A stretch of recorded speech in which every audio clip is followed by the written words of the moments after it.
सभी को हरिओम। आरंभ करते हैं पाठ संख्या 45। आज हम चंद्रदेव जी को समझने का प्रयास करेंगे। हमारे चंद्रदेव कुंडली के 12 भावों में किस तरह कार्य करते हैं, इसे समझने का प्रयास करते हैं कि हमारे चंद्रदेव जो कि 16 कला निपुण है, ये कभी शुभ हो जाते हैं, कभी अशुभ हो जाते हैं, कभी क्षीण हो जाते हैं, तो कभी अस्त हो जाते हैं। चंद्रदेव जी के पास 16 कलाएं हैं और हमारे भगवान श्री कृष्ण के पास भी 16 कलाएं हैं। इसलिए कहते हैं ना, भगवान श्री कृष्ण को भी समझना बहुत मुश्किल था कि वो कब कौन सा रूप धारण कर लेते थे, पता ही नहीं चलता। उसी तरह से हमारे चंद्रदेव जी कुंडली में कब कैसा प्रभाव दिखा दें, ये पता ही नहीं चलता। जिस किसी ने भी कुंडली में चंद्रदेव और एक बुध देव जी को समझ लिया, तो समझ लीजिए उसको एस्ट्रोलॉजी आनी शुरू हो गई। क्योंकि कुंडली में चंद्रदेव जी को समझना बहुत जरूरी है। ये अपना कब प्रभाव किस तरह का दिखा दे, पता ही नहीं चलता। अब जैसे हमारे सूर्यदेव हैं, मैंने आपको बताया था सूर्यदेव किसी भी घर में अगर विराजमान होंगे तो उस घर से हमारी उत्पत्ति का कोई ना कोई कारण जरूर होता है। सूर्यदेव एक मर्यादा है, सूर्यदेव एक अनुशासन प्रिय ग्रह है। आप देखते हैं सूर्य को समय से उदय होता है, समय से अस्त होता है। जैसे हम भगवान श्री राम जी का उदाहरण लें तो वह देव रूप होकर भी जब मानव जीवन में अवतरित हुए तो उन्होंने अपनी मर्यादा नहीं छोड़ी, क्योंकि भगवान राम जी को भी सूर्यवंशी कहा जाता है। वह अनुशासन और नियमों का पालन करते रहे। तो हम समझ सकते हैं कि सूर्यदेव कैसा प्रभाव रखते हैं और हमारे चंद्रदेव जिनसे हम भगवान श्री कृष्ण के साथ जोड़ रहे हैं, वह किस तरह का कार्य करते हैं। तो चंद्रदेव जी को कुंडली में समझना बहुत मुश्किल है और बहुत जरूरी भी है। चंद्रमा बहुत शांत है। हमारे चंद्रदेव सौम्य प्लैनेट है, ये बहुत ही शांत है। इसे सम कहते हैं और इन्हें शीतल भी कहते हैं। चंद्रमा हमारे जल के स्रोत या जल के अधिपति है। आप देखते हो जल कितना शांत होता है, तो हमारे चंद्रदेव जो कि जल के अधिपति है, जिस तरह जल बिल्कुल शांत और ठहरा हुआ दिखाई देता है, मगर वही चंद्रमा जब समुद्र में ज्वार भाटा आता है तो अपना प्रलय भयंकरकारी रूप दिखाते हैं।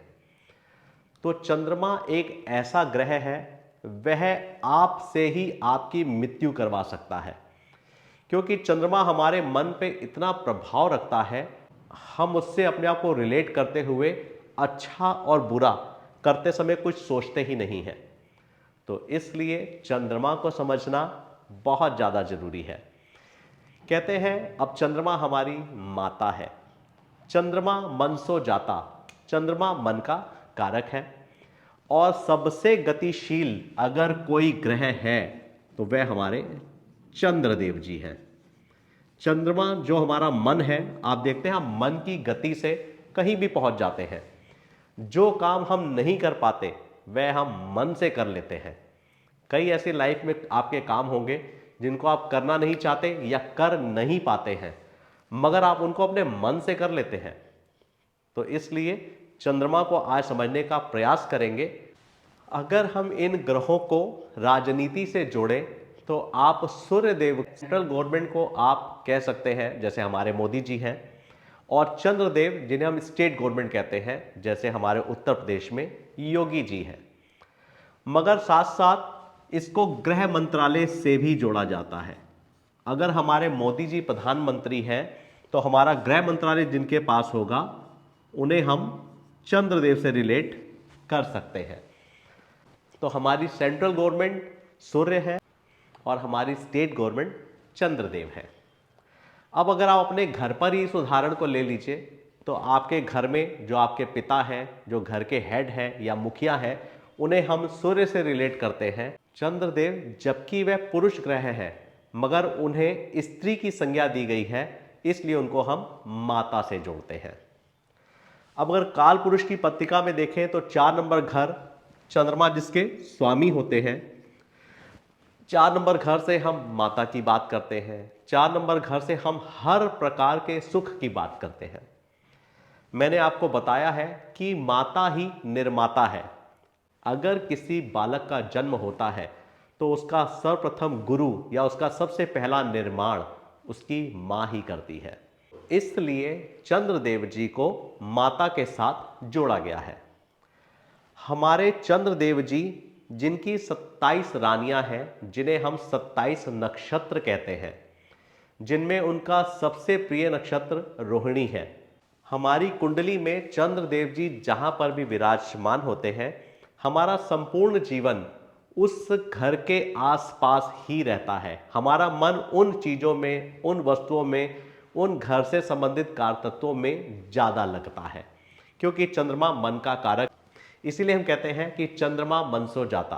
चंद्रमा मन का कारक है और मन हमारा वहीं लगेगा जहां पर कुंडली के 12 भावों में जहां पर भी चंद्रदेव विराजमान होते हैं। अब अगर चंद्रदेव जी को समझ रहे हैं तो थोड़ा सा हमें नक्षत्रों को भी समझना जरूरी है। मैंने आपको बताया है कि हमारे 27 नक्षत्र होते हैं। जब कभी आप चंद्रदेव को देखें तो उनके नक्षत्र को जरूर देखें। नक्षत्रों का बहुत महत्व है, जिनको मैं धीरे धीरे आपको आगे बताने का प्रयास करूंगा। जबकि आप जानते हैं कि चंद्रदेव जी की 27 पत्नियां थी, जिन्हें हम 27 नक्षत्रों के रूप में देखते हैं। इसलिए हमारे चंद्रदेव जब रोहिणी नक्षत्र में आते हैं तो उस समय पर वृष राशि होती है और वृष राशि में वह उच्च के कहे जाते हैं। तो यहां पर हम चंद्रदेव जी को उच्च का कहते हैं। चंद्रदेव जी जब अपनी धर्मपत्नी रोहिणी के पास होते हैं तो वह अपने आप को ज्यादा प्रसन्न महसूस करते हैं। इसलिए चंद्रदेव जी को 2 नंबर घर में उच्च का कहा जाता है। हमारे चंद्रदेव जो कि 16 कला निपुण है, हमारे चंद्रदेव जी के पास 16 कलाएं हैं और हमारे चंद्रदेव जो कि अमावस्या आने पर बहुत क्षीण या कमजोर हो जाते हैं और पूर्णिमा आने पर पूर्ण बलशाली हो जाते हैं। इसीलिए हम कहते हैं कि 15 दिन शुक्ल पक्ष रहता है और 15 दिन कृष्ण पक्ष रहता है। शुक्ल पक्ष में चंद्रमा बढ़ना शुरू हो जाते हैं और कृष्ण पक्ष में हमारे चंद्रदेव घटना शुरू हो जाते हैं। अब चंद्रदेव जी को समझने के लिए थोड़ा सा सूर्य देव जी को समझना जरूरी है।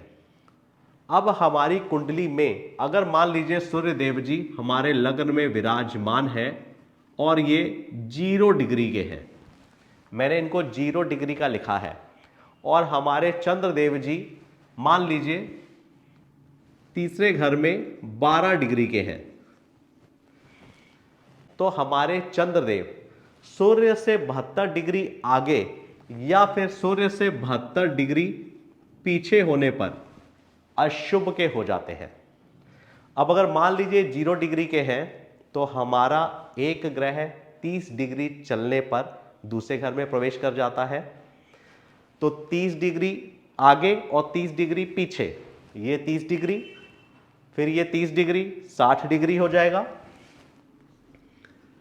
ये हमारा 30 डिग्री, ये हमारा 30 डिग्री, और अगर 12 डिग्री के चंद्रदेव हैं तो 30, 30, 60 और 12 72 डिग्री। ऐसे ही 72 डिग्री पीछे जाने पर अब यहां पर 30 डिग्री, यहां पर जोड़ेंगे तो 60 डिग्री और ये 12 जोड़ेंगे तो 72 डिग्री।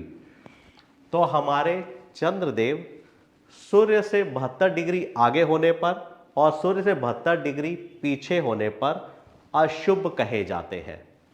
अगर यहां पर आपके चंद्रदेव हैं तो हम कहेंगे आपका चंद्रमा अशुभ चंद्रमा है। अब अगर हमारे चंद्रदेव सूर्य से 12 डिग्री के आसपास आ जाएं,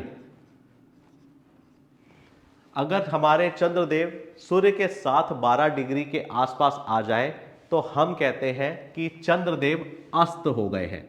आप कुंडली में जब अस्त देखते हैं तो इतने करीब आने पर हमारे चंद्रदेव अस्त हो जाते हैं। अब अगर हम मान लें कि हमारे चंद्रदेव 22 डिग्री के हैं तो यहां पर हम कहेंगे कि हमारे चंद्रमा क्षीण चंद्रमा है। अब इस यहां पर चंद्रमा को हम क्षीण चंद्रमा कहेंगे। और जब हमारे सूर्य देव से 180 डिग्री 30, 30, 60, 30, 90, 120, 150 और 180, जब हमारे सूर्य देव से चंद्रदेव 180 डिग्री दूर हो जाते हैं, मान लीजिए चंद्रदेव यहां पर विराजमान हो जाते हैं 10 डिग्री के, तो हम कहेंगे कि ये शुभ चंद्रमा है। तो हमारे सूर्य देव से 180 डिग्री दूर होने पर हमारे चंद्रदेव शुभ के कहे जाते हैं। अब देखिए, एक ही चंद्रदेव है, कब ये अस्त हो जाएंगे, कब ये कमजोर हो जाएंगे, कब ये क्षीण हो जाएंगे, कब ये अशुभ हो जाएंगे और कब ये शुभ हो जाएंगे, हमें इन सब चीजों को समझना है। तो इसीलिए मैंने कहा है कि कुंडली में चंद्रदेव जी को समझना बहुत जरूरी है। अगर हम कुंडली में सूर्य देव और चंद्रदेव जी को एक साथ देखते हैं, अगर सूर्य देव और चंद्रदेव लग्न के आसपास हमें एक साथ दिखाई देते हैं, तो हम कह सकते हैं कि ऐसे जातक का जन्म अमावस्या के आसपास का होना चाहिए। अगर हमें सूर्य देव जी की डिग्री पता हो तो हम ये भी बता सकते हैं कि इनका जन्म अमावस्या से एक दिन पहले का है या फिर अमावस्या से एक दिन बाद का। और उसी तरह से अगर हमारे चंद्रदेव जी 180 की डिग्री दूर होंगे तो हम कह सकते हैं कि ऐसे जातक का जन्म पूर्णिमा के आसपास का होना चाहिए। अब हमारे चंद्रदेव एक सात्विक ग्रह है। चंद्रदेव को सात्विक ग्रह कहा गया है। हमारे बड़े बुजुर्ग बोला करते थे कि आप जैसा अन्न का भोग करते हैं उसी तरह का आपका मन भी होता है। अगर हम सात्विक भोजन करेंगे तो हमारे विचार भी सात्विक होंगे, और हम तामसी भोजन करेंगे तो हमारे विचार भी तामसी होंगे, क्योंकि चंद्रमा हमारे मन का कारक है। मुझसे एक बार किसी ने प्रश्न किया कि अगर चंद्रदेव दूसरे घर में विराजमान है, जहां से हम अपनी वाणी को, अपने खान पान को, अपने कुटुंब और परिवार को भी देखते हैं, तो हम ये कैसे कह सकते हैं कि ये जातक वेजिटेरियन होगा या नॉन वेजिटेरियन होगा। तो अगर हमारे चंद्रदेव पर शुभ ग्रहों की दृष्टि या शुभ ग्रहों की युति है या उनका प्रभाव है, तो हम कह सकते हैं कि ऐसा पर्सन सात्विक भोजन का उपयोग करता होगा। और अगर इसी चंद्रदेव के ऊपर अशुभ ग्रह की युति या उनकी दृष्टि हो तो हम कह सकते हैं कि ये तामसी भोजन का उपयोग करता होगा। मगर सिर्फ चंद्रदेव जी को देखकर ऐसा प्रेडिक्शन नहीं किया जा सकता। हाँ, मगर ऐसी संभावना देखी जा सकती है। तो इसी बात पर मैंने उनसे एक प्रश्न कर लिया कि कोई जातक वेजिटेरियन है या नॉन वेजिटेरियन है। ये नॉन वेजिटेरियन शब्द तो हमने और आपने बनाया है। अगर सच्चाई में कहा जाए कि आज किसी को मारकर चबाकर खाने का मन है, तो कैसी धारणा होगी, आप भी विचार करके देखिएगा। फिलहाल मैं आपको यह बताना चाहता हूं कि हमारे चंद्रदेव अगर सूर्य से 72 डिग्री आगे या 72 डिग्री पीछे हैं तो हम उन्हें अशुभ चंद्रमा कहेंगे। अगर सूर्य से 12 डिग्री के आसपास है तो हम उन्हें कहेंगे ये चंद्रमा अस्त है। अगर उससे और ज़्यादा दूरी पर होंगे तो हम कहेंगे ये क्षीण चंद्रमा है। अगर ये अमावस्या के आसपास का होगा तो हम कहेंगे कमजोर चंद्रमा है, और पूर्णिमा के पास का होगा तो हम कहेंगे जी पूर्ण बली चंद्रमा है। और सूर्य से 180 डिग्री दूर होने पर हम कहेंगे कि ये शुभ चंद्रमा है। तो चंद्रदेव जी को समझने के लिए हमें बहुत सारी चीज़ों को ध्यान में रखना पड़ता है। अभी हम डिग्रियों से भी देखेंगे, षटबल से भी देखेंगे, उनके चेष्टा बल से भी देखेंगे। अगर हमारे चंद्रदेव कुंडली में पहले घर में विराजमान है तो मैंने आपको बताया है कि जहां पर भी चंद्रमा विराजमान होते हैं जातक का मन उन्हीं चीजों या उन्हीं वस्तुओं के आसपास ही लगा रहता है। अब अगर हमारे चंद्रदेव पहले घर में विराजमान होंगे तो ऐसा जातक अपने व्यक्तित्व पर सबसे अधिक ध्यान देता है। ऐसे जातक का चेहरा थोड़ा गोल मटोल सा और आंखें थोड़ी बड़ी बड़ी होती हैं। अगर शुभ ग्रहों की दृष्टि हो तो ऐसा जातक देखने में सुंदर होगा और उसके फेस पर एक अट्रैक्शन भी दिखाई देता है। ऐसे जातक अपनी उम्र से छोटे भी दिखाई देते हैं और सुंदर भी दिखाई देते हैं। अब ऐसे जातक को हम सेल्फिश तो नहीं कहेंगे, मगर हां, ऐसे जातक अपने ऊपर बहुत अधिक ध्यान देते हैं। और चंद्रमा अगर लग्न में होता है तो चंद्रमा ऐसे जातकों से कार्य बहुत अधिक कराता है। ज्यादातर ऐसे जातकों को स्वयं बहुत सारा परिश्रम या कार्य करने पड़ते हैं। और जब चंद्रदेव लग्न में होते हैं तो ऐसे लोगों का मन बहुत जल्दी ऊपर नीचे उतार चढ़ाव की तरह दिखाई देता है।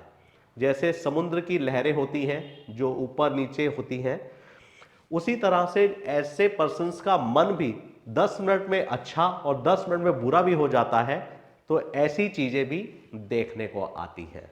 चंद्रमा जल का कारक है, इसलिए ऐसे लोगों को जल से संबंधित समस्या जैसे कि कफ या कोल्ड की समस्या भी देखने को आती है। और चंद्रदेव पर बुरे ग्रहों का प्रभाव अधिक हो तो ऐसे जातक एंजाइटी के पेशेंट्स भी होते हैं। ऐसे लोगों को आपने देखा होगा, कई बार लोगों को बहुत गुस्सा आता है तो उनके हाथ पैर शिवरिंग करने लग जाते हैं। तो ऐसे लोगों को शिवरिंग की समस्या देखने को आती है। ऐसे लोगों को अगर कभी आप किसी तरह की कोई छोटी मोटी बैड न्यूज़ सुना दो तो उनके पेट में उलझन सी होनी शुरू हो जाती है, उन्हें बाथरूम यूज़ करने की जरूरत पड़ जाती है। ये सब सिम्टम्स एंजाइटी से जुड़े होते हैं। अगर चंद्रमा हमारा पीड़ित होगा तो ऐसे जातकों को इस तरह की समस्याएं भी देखने को आती हैं। अब अगर चंद्रदेव हमारे दूसरे घर में विराजमान होंगे, जिससे हम अपने घर को देखते हैं, कुटुंब को देखते हैं, अच्छी वाणी को देखते हैं, तो ऐसे पर्सन अच्छी मधुर वाणी के होते हैं। कई लोग होते हैं ना, बहुत मीठा बोलते हैं, आप कहते हो कि यार तुम इतना मीठा बोलते हो हमें शुगर हो जाएगी, तो इतना मीठा सुनने की क्षमता नहीं है हमारे पास। तो जिन लोगों का चंद्रमा शुभ होता है, ऐसे जातक बहुत मधुर वाणी वाले होते हैं। इनमें धन कमाने की बहुत लालसा रहती है। ये अपने परिवार में रहना या परिवार की देखरेख करने में बड़ा अपने आप को सेटिस्फैक्शन महसूस करते हैं। अगर चंद्रमा शुभ होगा तो जातक का खान पान सात्विक हो सकता है, और यहाँ पर अगर चंद्रमा अशुभ होगा तो ऐसे पर्सन का खान पान तामसी भी हो सकता है। अगर हमारे चंद्रदेव तीसरे घर में विराजमान होंगे तो ऐसे पर्सन बहुत पराक्रमी हो सकते हैं।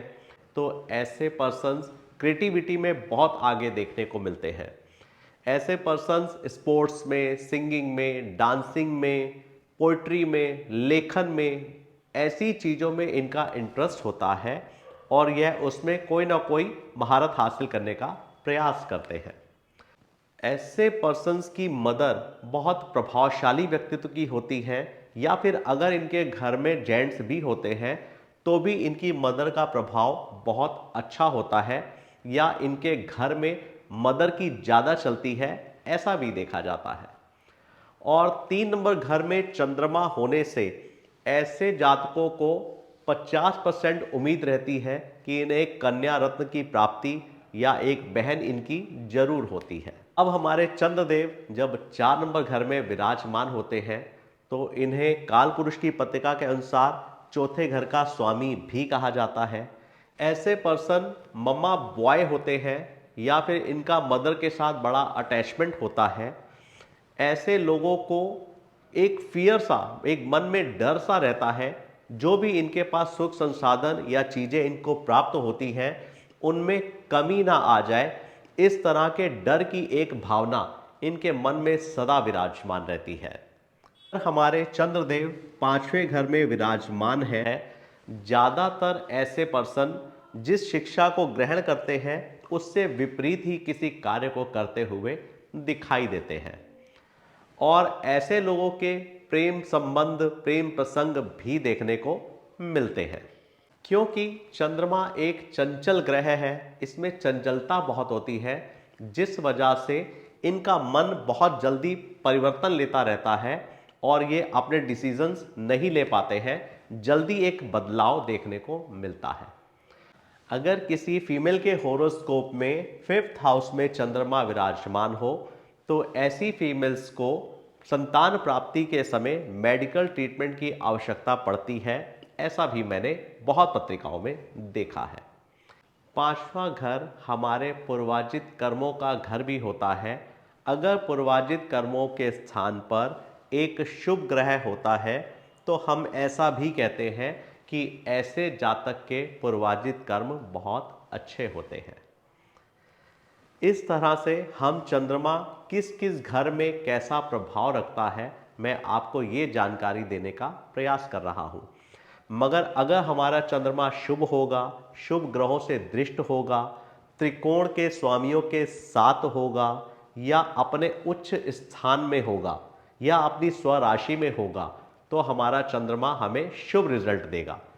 और अगर हमारे चंद्रदेव छठे, 8वें और 12वें के स्वामियों के साथ होंगे, या अशुभ ग्रहों के साथ होंगे, या बहुत अधिक पीड़ित हो जाएंगे, तो वह हमें शुभ परिणाम ना देते हुए हमें अशुभ परिणाम देंगे। इसलिए हॉरोस्कोप में चंद्रदेव जी को समझना बहुत जरूरी है। तो मैं अभी धीरे धीरे आपको इस पे और समझाने का प्रयास करूंगा। हर बार की तरह बात करना शुरू करता हूं तो वीडियो बहुत लंबा होने लग जाता है, मुझे अपनी वाणी को विराम देना होता है।